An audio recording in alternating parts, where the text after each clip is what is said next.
Il est 23h à Auvon. Mesdames et messieurs, vous êtes sur Gabon Première. Bonsoir et bienvenue à cette édition d'information.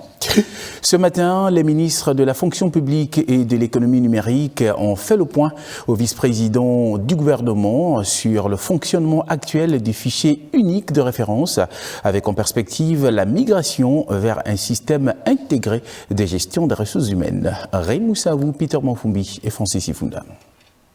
Le processus de digitalisation de l'administration gabonaise se poursuit. Au ministère de la fonction publique et du renforcement des capacités, l'heure est à l'optimisation du fichier unique de référence. Cet outil informatique utilisé depuis près de 20 ans pour recenser et gérer l'évolution administrative des agents de l'État connaît aujourd'hui quelques perturbations. Une situation qui a conduit à une séance de travail présidée par le coordonnateur de l'action gouvernementale, Herman Imongo, pour faire le point et envisager des solutions. La gestion des ressources humaines de l'État est une priorité qui apparaît clairement dans le projet de société du président de la République, chef de l'État, chef du gouvernement, son Excellence Brice Clotaire Oligui Nguema. Et monsieur le vice-président du gouvernement nous a rappelé l'importance donc de la digitalisation, de la gestion de ces ressources humaines, en rappelant bel et bien que la numérisation, la digitalisation, c'est un outil et cet outil doit servir prioritairement à la gestion des ressources humaines de l'État. Et donc il a instruit de faire diligence pour que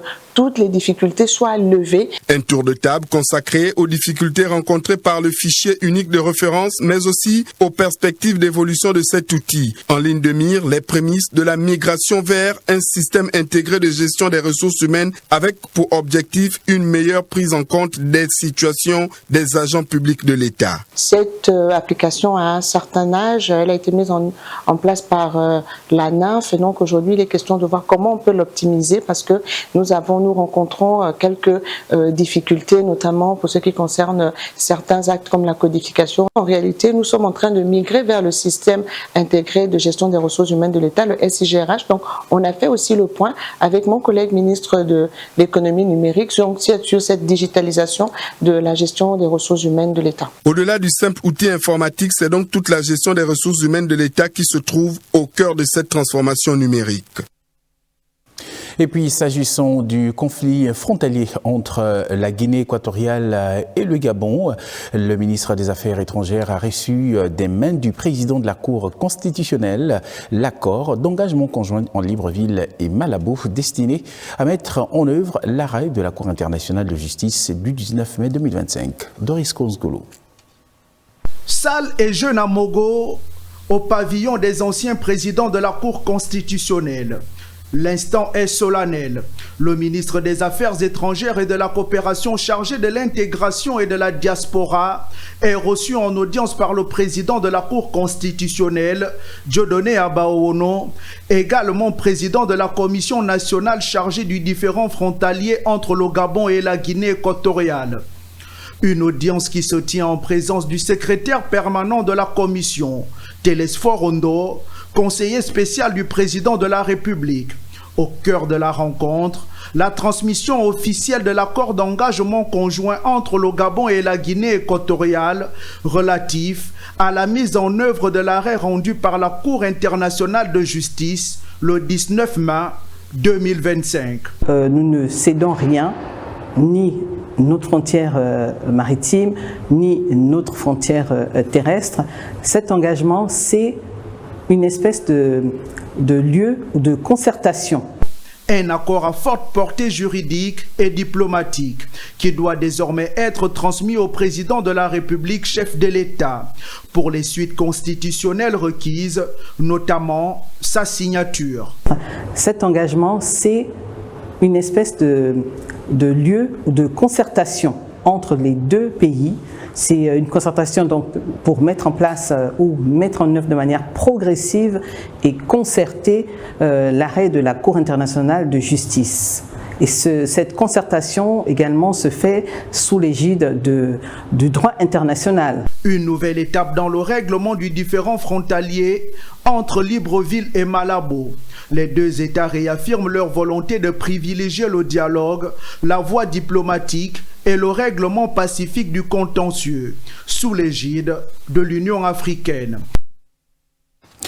Certains chantiers destinés à embellir l'architecture de la capitale Libreville à l'ère de la transition affichent aujourd'hui un rythme d'exécution loin des attentes 2 ans après leur lancement. C'est le cas du boulevard de la Transition où les travaux pataugent dans un ralentissement notoire et la place de la Libération dont l'aménagement semble être à l'abandon. Le constat de Joyce Lorna Wangi, Warren Okolo et Chris Rodolphe Lemona. Sur le boulevard de la Transition, techniciens et engins sont toujours présents. Mais l'avancement du chantier démarré en 2024 reste particulièrement lent. Lancé pour améliorer la circulation et accompagner la transformation de la capitale, le projet se heurte à une contrainte technique qui n'aurait pas été suffisamment identifiée au moment des premières études. Nous avançons et c'est vrai que derrière moi, vous entendez le bruit des machines. C'est la roche, c'était un point bloquant sur l'avancement des travaux. Mais on a mobilisé plusieurs équipes, sans oublier qu'on a aussi pris certaines équipes pour les dallos, les passages d'eau, parce que nous entamons bientôt une saison de pluie et il faut déjà prévoir comment gérer déjà les eaux. Face aux difficultés, je dirais qu'on fera le maximum pour pouvoir respecter les délais. Place de la Libération. Ici, le monument éponyme trône déjà au cœur de cet espace depuis 2024 également. Mais autour de cette imposante structure, l'aménagement de la place ne semble pas avoir suivi le même rythme. À l'exception du monument érigé, les autres travaux sont à l'arrêt. Pas d'engins à l'œuvre, pas d'ouvriers sur le site. L'espace reste largement en attente de son aménagement définitif. Pourtant, cette place devrait participer à la reconfiguration et à l'embellissement de cette partie de la ville. 2 chantiers, 2 situations différentes et pourtant qui posent la même question, celle relative au respect des délais nécessaires pour parvenir à la mise en service complète de ces ouvrages. La ville de Boué vit quant à elle au rythme des préparatifs de la célébration du 30 août dans la province de Logouivino, avec le tour des projets structurants arrivés à terme en matière d'énergie et d'adduction en eau potable qui seront inaugurés par le chef de l'État, Alain Zouendemaison et Justin Diana. Ce qu'on peut faire, c'est l'effort déjà pour moi pour trouver les plaques commémoratives. Pas de répit pour les entrepreneurs, les autorités administratives et les auxiliaires de commandement. Philippe Tonangoy, le ministre de l'Accès universel à l'eau et à l'énergie, natif du département de la Lopé, est au four et au moulin avec des visites des chantiers en finition. Parmi ces derniers, Philippe Tonangoy a pu toucher du doigt les travaux du nouveau commissariat de police de la ville, la station de pompage d'eau, la mairie et surtout l'hôpital de Boué. Je tiens à rassurer les populations que l'hôpital fonctionne. On aura un service de dentiste ici, donc on aura un fauteuil dentaire, on aura un bloc opératoire qui sera fonctionnel. D'ici quelques jours, on aura un laboratoire très équipé, nouvelle génération. La station de pompage de Bouvet, il faut signaler que c'est une nouvelle station de production d'eau potable de capacité 50 mètres cubeurs, ce qui va permettre en fait de tripler la capacité de production d'eau de la ville de Boué. Pour les gens de Boué, il n'y a pas d'hôpital à Boué. Ils ne savent pas qu'il y a une infrastructure comme celle-là. C'est énorme. De nuit comme de jour, le membre du gouvernement n'a ménagé aucun effort pour booster les équipes sur le terrain. Je suis désolé. C'est inacceptable. Inacceptable. C'est demain qu'ils vont venir nettoyer. Ils vont venir ici quand? Et les résultats sont perceptibles auprès des populations. À chaque fois, il faut se déplacer, il faut aller à Makoko, il faut aller à Auvent et tout ça, il faut dépenser de l'argent. Mais pour aujourd'hui, que nous avons ce beau bijou, nous disons merci. Merci, Monsieur le Président. Au vu des chantiers fin prêts pour les inaugurations et l'engouement des ogivins, les festivités du 30 août s'annoncent fastes et grandioses. Alors à Franceville, où la directrice générale des impôts a tenu avec la direction provinciale du Haut-Ogooué, il y a eu une séance de travail axée sur la mobilisation du personnel. Les détails avec Guima Djupa Sanguitaba et Aimé Joël Adjaï. C'est par l'échange avec le gouverneur du Haut-Ogooué que la directrice générale des impôts a entamé sa mission dans la province. Puis, lors de la séance de travail à la direction provinciale, Edith Begidi Oyaya a appelé ses collaborateurs à la mobilisation pour plus de recettes fiscales à recouvrer. Nous avons échangé sur nos réalisations actuelles, nous avons échangé sur les réalisations futures. Nous sommes venus dire aux agents, travailler davantage, mobiliser plus de recettes et corriger quelques imperfections. Et par ailleurs, je suis venu féliciter également la direction provinciale du Haut-Ogooué pour le mois de juillet qui a fait une belle performance et donc les encourager à mieux faire. Cette visite dans le Haut-Ogooué, une occasion pour la DG des impôts de découvrir la réalité de terrain. Les difficultés ont été relevées par le personnel. Il y a des difficultés tout le temps, il y a des difficultés partout. Les difficultés sont d'ordre matériel, les difficultés sont d'ordre financier. Nous avons la vétusté du bâtiment qui nécessite que l'on retrouve un nouveau bâtiment pour installer les agents. Il y a les effectifs qui sont de plus en plus nombreux, qui nécessitent également que l'on retrouve un nouveau bâtiment. Il y a la nécessité d'avoir des véhicules pour aller rechercher la matière imposable, fiscaliser les contribuables. Un mot pour terminer, l'impôt est au cœur du développement. L'impôt permet le développement du pays, alors tout le monde doit contribuer à hauteur de sa capacité contributive. Intervenant peu après l'arrivée de Digitax dans la province, la responsable des impôts a saisi l'opportunité et a invité les contribuables du Haut-Ogooué à adhérer à la plateforme. Et dans la page des comptes rendus parlementaires de cette édition, nous restons à Franceville, où la sénatrice Élodie Diane Fouefoué-Sandjo était face aux populations des 3e et 4e arrondissements de Franceville. Retrouvons Guy Madioupa-Sanguetaba et Aimé Joal Djaï. Face à une assistance comprenant élus locaux, notables et autres résidents des 3e et 4e arrondissements de Franceville, la vénérable Élodie Diane Fouefoué-Sandjo, pour son compte-rendu des travaux de la dernière session du Parlement, a cité les différents textes étudiés à la Chambre haute du Parlement. Je me suis arrêtée sur les textes autour du foncier, de la nationalité et celui qui regroupe un peu tout ce qui est social, notamment la santé, l'éducation et les travaux publics. Tout ce qui est fait au niveau des chambres parlementaires, c'est pour améliorer les conditions de vie de nos populations. De cette séance à la foire de Franceville, la 3e vice-présidente du Sénat a également relayé les grandes lignes de l'adresse du chef de l'État devant les 2 chambres du Parlement réunies en congrès. Il est important pour nous d'être là, de leur présenter comment le pays est en train de se développer et surtout leur présenter le message du président lors de son passage aux 2 chambres. Peu habituée à l'exercice, la population des 3e et 4e arrondissements, le champ électoral de la sénatrice, s'est félicitée de l'échange. Nous sommes suffisamment édifiés parce que généralement les communications médias nous donnent des informations mais pas de manière à comprendre concrètement ce qui a été décidé. Il a vraiment donné les détails de tous les dossiers que le Parlement a eu à décortiquer.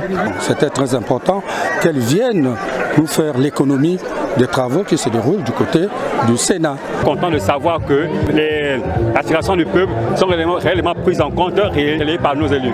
Durant la séance, la population a présenté ses préoccupations du moment et la parlementaire a promis assurer effectivement son rôle de relais. La vénérable Fouefoué-Sandjo a remis ensuite des drapeaux et des fournitures de bureaux pour les 2 mairies d'arrondissement.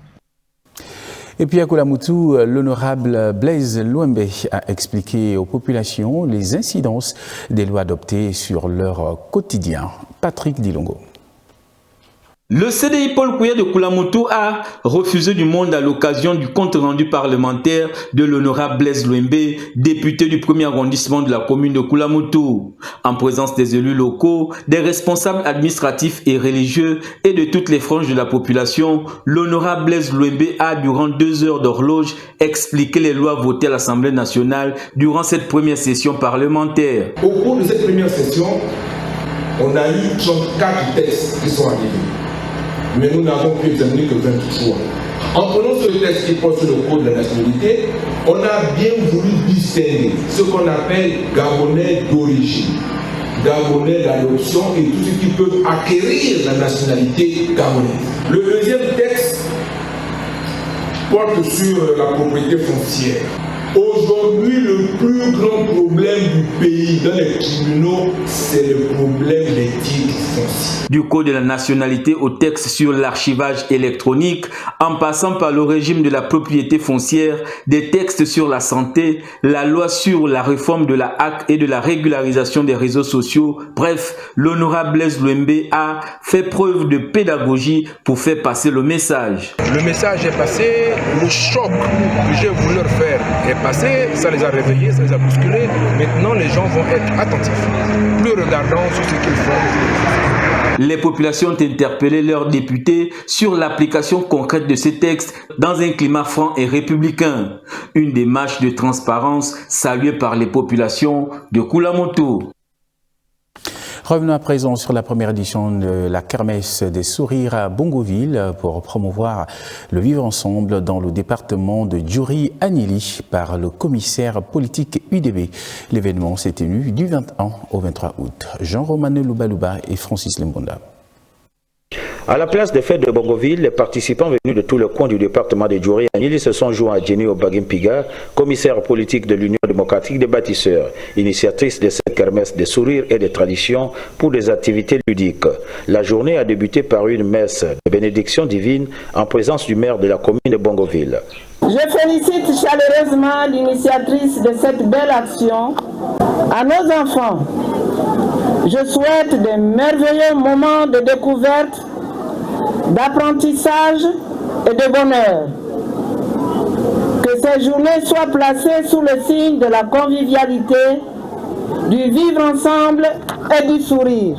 Encadrés par plusieurs volontaires, les bouts de choux et autres jeunes ont par la suite participé aux différents jeux de danse, expositions artisanales, toboggans. Bref, selon les organisateurs, cette kermesse était placée sous le signe de la culture, de la transmission et du vivre ensemble, avec pour ambition de valoriser le patrimoine culturel altogovéen et renforcer l'identité des jeunes générations. Les vacances s'achèvent et d'ici peu, une nouvelle année scolaire commence. Alors, il fallait offrir aux enfants un cadre de communion, de célébration. C'est aussi un moment de découverte de notre culture, d'où le nom Kermesse des sourires et des traditions. Aujourd'hui, nos enfants sont acculturés. Nous devons réapprendre à nos enfants la culture téké qui regorge d'un patrimoine immense. L'objectif a été atteint au vu du nombre de participants qui ont massivement pris part à l'événement. Comme vous pouvez le voir derrière moi, les enfants s'amusent, ils jouent, ils sont épanouis. Et nous remercions aussi la personne qui a pu organiser cet événement. Première du genre à Bongoville, la kermesse des sourires et des traditions a suscité un réel engouement. Tous ont unanimement salué cette initiative. Aussi, le district de Bikondom accueille du 20 au 28 août prochain la semaine culturelle placée sous le thème Bikondom réussite collective, une initiative portée par le député du 3e siège du département d'Intem, Arthur Aseko. Depuis le 20 août 2026, le district de Bikondom vit au rythme de la semaine culturelle dénommée Bikondom Réussite Collective. Prévue jusqu'au 28 août, cette grande manifestation met à l'honneur le patrimoine culturel, les talents locaux, le sport et le vivre ensemble dans le 3e siège du département d'Intem. Nous avons démarré avec le football dans trois stades. Et dans les 3 stades, en ce moment, nous sommes à Esson-Okodjei qui joue contre l'équipe d'ABG. Portée par l'honorable Adèle Silène Binda Onzigi, épouse Mintogo, 5e vice-présidente de l'Assemblée nationale et députée du 3e siège du département d'Intem. Cette initiative s'inscrit dans une démarche de proximité et de mobilisation autour des valeurs de solidarité, de partage et de développement collectif. Le but de viser, c'est je veux que les enfants, les jeunes se retrouvent ensemble, qu'il y a vraiment de l'entente, de travail d'équipe, la cohésion sociale. Nous ne pouvons que assumer les conséquences liées au match en fait. Donc nous n'avons rien à dire, le plus important c'est que nous sommes revenus au score. On n'a pas su gérer le coup d'envoi du match, mais sinon ça va. Alors que les activités se poursuivent jusqu'au 28 août 2026, Bikondom confirme ainsi sa volonté de faire de cette semaine culturelle un rendez-vous de partage et de valorisation du patrimoine du département d'Intem. Une dynamique qui traduit l'ambition de promouvoir une réussite collective fondée sur la culture, la solidarité et l'implication des populations. Et puis après plusieurs jours de communion, d'enseignement et de partage autour de la foi, la 8e édition de la conférence Dieu en action a connu son épilogue. Une clôture marquée par des temps de louange, de prière, de délivrance. Marlène Bina et Gaius Mbelovono. L'effervescence des premiers jours laisse place à une atmosphère de reconnaissance. Au fil de cette 8e édition, les enseignements, les moments de prière et les échanges auront permis aux participants de nourrir leurs réflexions et de questionner leur rapport à la foi. Du début à la fin, nous avons vu la gloire du Seigneur. Partant du message, le message authentique que l'Église a besoin maintenant et que le peuple a besoin. Le message était simplement basé sur la grâce du Seigneur qui nous a simplifié les choses. On n'a pas besoin de compliquer les choses pour que Dieu entre en action dans nos vies. Est-ce que sur la parole du Seigneur, les Gabon ne restera plus le même Gabon qu'on connaissait?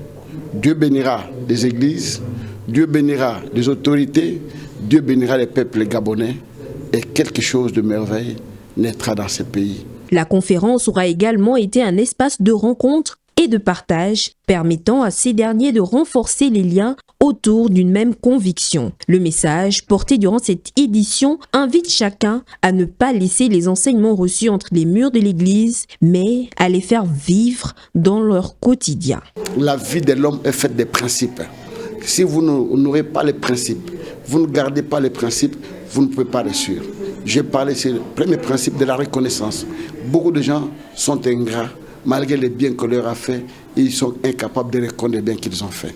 Et quelqu'un qui est ingrat ne peut pas aller de l'avant. Cette 8e édition de la conférence Dieu en action aura rassemblé, enseigné et encouragé avec une ambition désormais tournée vers la suite. Faire vivre les acquis de cette rencontre au quotidien.